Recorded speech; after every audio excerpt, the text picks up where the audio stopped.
Well, welcome back, everybody, to the Jim Ryan Running Channel. I'm, of course, here with Jim Ryan. My name is Noah Tyndall. I have the pleasure of really walking with Jim through some of his most popular, famous races to get a sense on what he was thinking, what he was feeling, and really what God was teaching him through these moments. And so today we have an awesome race to talk through. This is about a year after Jim had broken the 4-minute mile for the first time. We'll get into the race in just a second. But the first thing that we want to talk about is, just like last episode, we had a couple of items on our table that meant a lot to Jim. We've got a few more, and I want to talk about the two behind us. So to your right, we've got the Sportsman of the Year award, and then to the left here, we've got, which one is this again? It's the Sullivan Award. Once a year you get. The Sports Illustrated trophy is a very unusual one because they give it to just once a year back in those days of 1966. Based upon the best athlete, if you will, with regard to performance, male, female, amateur, professional. So it means a great deal in the sense that there was a recognition of the uniqueness of the world records and the things that God blessed me with. So that has a special meaning. The Sullivan Award over your shoulder is given to the best amateur for that year, 1967. And those are wonderful awards. Again, I would say it's all the glory goes to God, because I was that kid that couldn't make an athletic team, and then all of a sudden these wonderful accomplishments came along, and I know it was an answer to prayer and that God was directing me. And even as we get ready to talk about this race, it is an amazing time, capturing of time in which, as I reflect back on it now, I recognize what happened, but have a greater appreciation as time goes along. And I might mention, on my shirt is the name Nutramax. Nutramax is one of our sponsors for our running camp. It is a great joint product. I stumbled into it and have found it extremely useful, and I encourage runners that have any issues with regard to joints. You can get it at Costco, other places. Cosamine is what it's called, and it really does a lot to help you in many ways. So here we are getting ready for the first high school 4-minute mile and high school competition only. Yeah, so we're going to hop into this in a second. Before we actually look at the race, Jim, if you could take us back maybe around a year ago, you had just finished, you broke the 4-minute mile. This was, that meet in particular was not just high schoolers, right? So it was high school and college and professional. And so take us to where we are at here. This is a year later, but what's kind of happened after you first broke the 4-minute mile? Well, so I returned back to high school, finished up my cross-country season, got ready for the spring of the next year, 1965, for track. And a goal at that time, my coach was Coach J.D. Edmondson. And the goal that year was to try and accomplish something, another goal, if you will. And by the way, a dream is a dream until you write it down. So in other words, if you have a goal and it's a dream, until you write it down, it really doesn't mean anything. So I wrote this down many times, trying to get ready to run under 4 minutes, which with Coach Edmondson, that was a goal. So we had strategy along the way. Actually, 2 weeks before this particular race, I had a race in Hutchinson, Kansas, and there was an anticipation that maybe that would be the first high school under a miler under 4 minutes. And I remember I saw him just a few weeks ago. He said, we remember that well because he was a high school student at Hutchinson High School. They called school off that afternoon, and they went out and around the track and the whole school, and they were cheering, and I almost made it. It was 4:01. Oh, wow. So it was close, but that was something I'd forgotten about, how the entire school came, lined the track, and was cheering. But now we're getting ready for the state meet, May 17th, 1965. And a lot of preparation for this was that, again, seeing it could be done in only high school competition. Yeah. And of course, I put a fair amount of pressure on myself. And I had Coach Edmondson, who was constantly encouraging me and trying to get the pressure off. I mean, we did a lot of praying and working hard and getting ready. But I remember the day of the state meet. It was a hot day, May 17th, 1965. And just before the race, Coach Edmondson came out, and he kind of got my attention. He said, Jim, you're going to do just great today. He said, by the way, do you notice that little white puffy cloud in the sky? And I looked up, there was one puffy cloud on that day in the sky. He said, there's more oxygen in the air. That's going to help you out. Have a good race. Well, I'm not sure there was that much more oxygen, but it served the purpose of getting my mind off of kind of pressuring myself to get ready for the race and actually get started, as we will see as the gun goes off here shortly. Yeah, anything else about the conditions of the day? Was it hot? Was it windy at all? What was it wasn't very windy, but it was hot. It was a cinder track, and I remember my future father-in-law, who was a shot putter in this competition. He said the whole track meet stopped when you guys got ready to run the state mile. He said, we were up on a hill for the where they had the shot put competition. And he said, what happens, we stopped, and everybody trusted everybody. They went over and left the markers in the field. We all walked over the fence to watch what was happening because we thought it would be a very historic moment, and it was because of the way it developed. But the race was set up in such a way that my teammate Mike Pedersen, who was a very fine high school miler as well, was going to sacrifice his race and help push me through the first half mile. It was always a bit of a problem getting there fast enough, and so he helped. You'll see as the race develops, gives me a little push from behind and encouragement.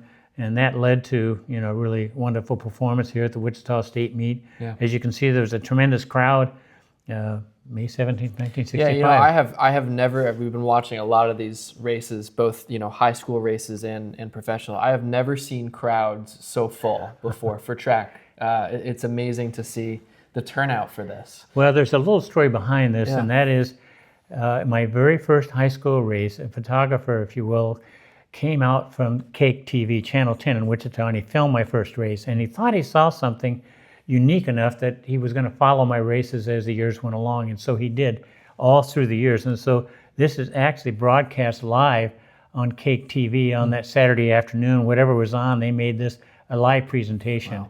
So it had a lot of attention.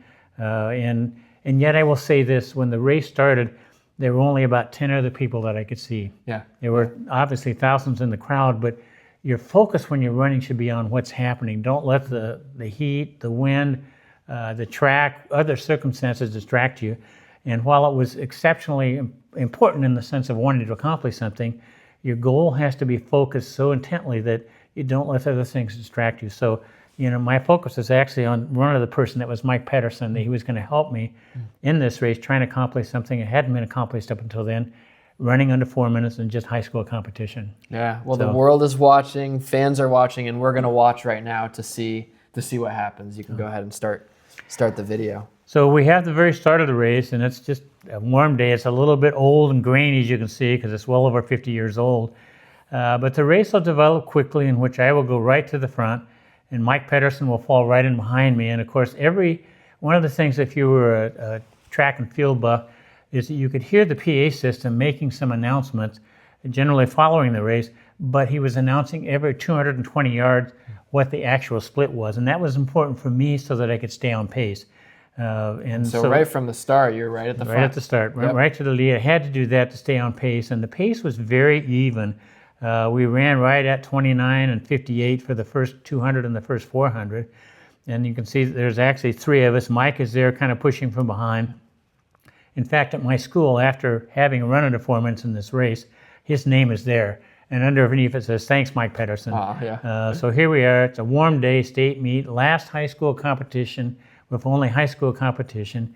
We're passing the 400 there. It's around 58, 5:59. And we're moving along fine. Now, this is a part of the race that I struggle a little bit with, because the first part of the race is over. Now there is that element of how do you maintain that sense of focus and the pressure to keep moving forward on the time. And so I would be listening intently for the splits so I could tell whether I was fast or slow. And I went by right on time, maybe a tad slow, but I knew at that point we were on course for something that could be, the first time ever as a high school boy. So I had prayers going. I had everything I possibly have, a lot of people helping. At that post was the split. Actually, it was the middle of the track. We were still in meets where start and finish was the middle of the track. Now I know it's a lot different, but in those days it was the middle of the track. So we're just finishing the turn going into the half-mile mark, and I'm starting to open up a little bit on Mike. And I'm going to get to this point when I'm going to hear the split, and I think I'm fine. I'm on pace, but it's still one of those moments where your whole focus is now push. Make sure you lift the legs, use the arms, stay relaxed, record the time, and respond according to what needed to be in this case. Now, are you somebody who, when you get out front, you can handle not seeing anybody in front of you? Like, you can take charge? Or are you usually somebody who, at the time, you liked having somebody to pace off of? I always liked to have somebody to pace off, but to do what was happening in my life at this point in time, Coach Timmons and then Coach Edmondson, who was my coach that year, was training me to the extent that you ran against the clock. Yeah. There wouldn't be anybody in front of you in high school competition at this pace. And so we're getting closer to 3 laps, 3/4 of the mile, 3/4 of the way. Gap now. Now the gap's opening up, and of course I'm very intently listening to the split. And as I recall, it was around 3:02, which I thought it was a little slow. Yeah. And I'm going to hit this spot, and I'm going to think, oh, I've been here before. Can by the grace of God, finish under 4 minutes? Because again, you're in high school only competition. And all you watchers, do the math. Yeah, for the you last watch, lap do the math. here. Do the math. Don't respond to how you feel. And this is when you train, and coach helps you through your training, sometimes asking you to do things you're not really comfortable with. But that's because he's preparing you for moments like this when you're going to go into territory you've never been before. So I'm at this point. I'm going to hear the split with half a lap to go. I realize I'm maybe 1 second slow, and so I begin at this point really pushing as hard as I can. You may not notice much of a change, but I can tell you that last 200 was a long 200. I'm sure. At this point still not strong enough to avoid the wobbly head and the very poor arm carriage, but I knew I was close, and so here we are. We're racing on the final turn, and one of the moments you'll see in a still picture, it's going to be very closely captured. You have to look quickly. There was a gentleman right at the finish line. When he crossed the finish line right there, he went up in the air. He saw the watch. He knew the time was there and that it had been under 4 minutes. So you can see that was an enormous crowd on just a state high school meet. Here comes Mike finishing second, having given his race to make it possible for me to run the time that I did. Awesome. So as you kind of are watching this again, first of all, it was cool to watch the previous race where you talked about you couldn't sleep that night, and you were already starting to think about the next step. At this point, this is the fastest mile you've ever run, right? Yes. So 3:58.3, something like that, right? 3:58.3. Yes. Is the official time. And so as you're coming off of this, you are graduating high school. You have Olympic experience. Where were you kind of at as a runner and as a follower of Jesus and saying, hey, what's next for me here? In one respect, Noah, it was an interesting time because I had accomplished something, and yet I was wondering where God was going to go with all of this. I think the important thing here is to remember that you don't want to limit your imagination, your dream as to what you can accomplish. Now, after this, I'd be running an open competition heading into college, but there were another couple of meets to come. One would be running in the Compton Relays again. I would run faster than 3:56, and then going to San Diego, where I would run the American record of 3:55. But I wasn't that far ahead. It was at this point in time I'd accomplished what God had given me to do, and I was comfortable with that. And I think that's important for everyone at some point to recognize when you've achieved something. Take some time and just thank God and your teammates and your coaches for what you've been able to do, because if it weren't for them, you couldn't do it. It's not all about you, although sometimes you can think that, especially when you achieve a lot. But to thank others along the way, I mean, everyone participated, in this case, Mike Pedersen, giving me help along the way. It's really cool to see a teammate, see your potential, and instead of him being selfish, say, I'm actually going to help to push Jim. That's definitely something within running for sure. It's an individual sport, right? But if you don't have the teammates and coaches around you, and you likewise to them to encourage them, it can feel a little bit lonely. And so it's cool to hear that your journey, even at this point, was not solo. You were training solo. You were, doing it on your own. You had that work ethic, but you had people around you to push you. One of the things I want to emphasize to our listeners is that, okay, I have a wonderful goal. It was achieved, but what were the stepping stones to get there? And I will share this with you, and this is what Coach Timmons taught me, is that dream big, and don't limit your dreams to things that you're comfortable with. Get out of your comfort zone. But in doing so, one way that helped me get there was to have intermediate small steps. Little successes build on bigger successes. So again, for me, when I first started running, I wanted to make an athletic team. And so that was my first goal, was to make a team. Once I made a team, then I changed the goal to something else. And part of that, again, the beginning for me was to make a team, win a letter jacket, hopefully a girlfriend. But it's that process of letting the goal setting be fluid, and that once you accomplish something, move on to the next thing, and don't be afraid to go out of your comfort zone. So for me, after the race in high school, this race, for example, dreaming then of maybe winning an Olympic gold medal. So that was out there. We began training for that. But it was one of those things that still has to be put down on paper. It's one thing to talk about it, and it's a dream until it becomes something you, I think, make a commitment to. And we emphasize that in our Jim Ryan running camps. Write your dreams down, write your goals down, make a commitment. Don't be afraid to do that. And in so doing, you'll be amazed at the journey you will find yourself in. And God's there to give you some help along the way with different helps in terms of people and maybe experiences that will add to what you've accomplished. Yeah, that's really cool. Not in this episode, but the next episode, we're actually going to look at Jim's journal, where he writes some of his goals and some of what he's thinking in his prayers as well. And it is a true thing that when you write down your goals, you write down your prayers, you're going to be able to look back and see how God answered them. And it grounds you a little bit, so when you wake up in the morning or whenever you look at your journal, you know, hey, this is the goal that God's placed on my heart this season. So it's cool to hear the end of that you were able to look back and have a place to see it written down. So great advice. Jim, anything else from this race or this time period you want to share? Just that it was a moment in time for track and field in our country in which there was tremendous interest. That particular race became the high school race of the century, if you will. I woke up the next morning, and not only in my hometown newspaper, but all over the country was that picture crossing the finish line. And I only mention that because at that point in time, track and field was competing with professional football, professional baseball, basketball. Now, some who lived during that time would understand that. Many now would say, really?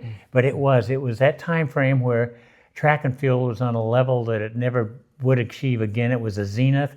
It was very special, and as you can see from the crowd there, that was the state high school meet. That stadium was packed. It's amazing. It's amazing. And that's a good pitch as well. The Jim Ryan Running Camp, if you want to hear more from Jim and other counselors and people who've been around the sport for a long time, it's coming up this summer. It is. Every summer they have camp. This summer it's 2 weeks. We'll put the link and a photo above our heads, and so you can register for camp. You can come as an individual, or if you're a coach, you can bring your whole team, and all the rates will be on there. And so if you want to hear more from Jim and his experience, see what God's done in his life so that you can see and bring to God as well some of your own dreams, come on out this summer. It's going to be an amazing time out there in Colorado. That's all we got for this episode. Jim, thanks for talking again. Noah, thank you. You're so welcome, and we'll be back soon for another race. Have a great day.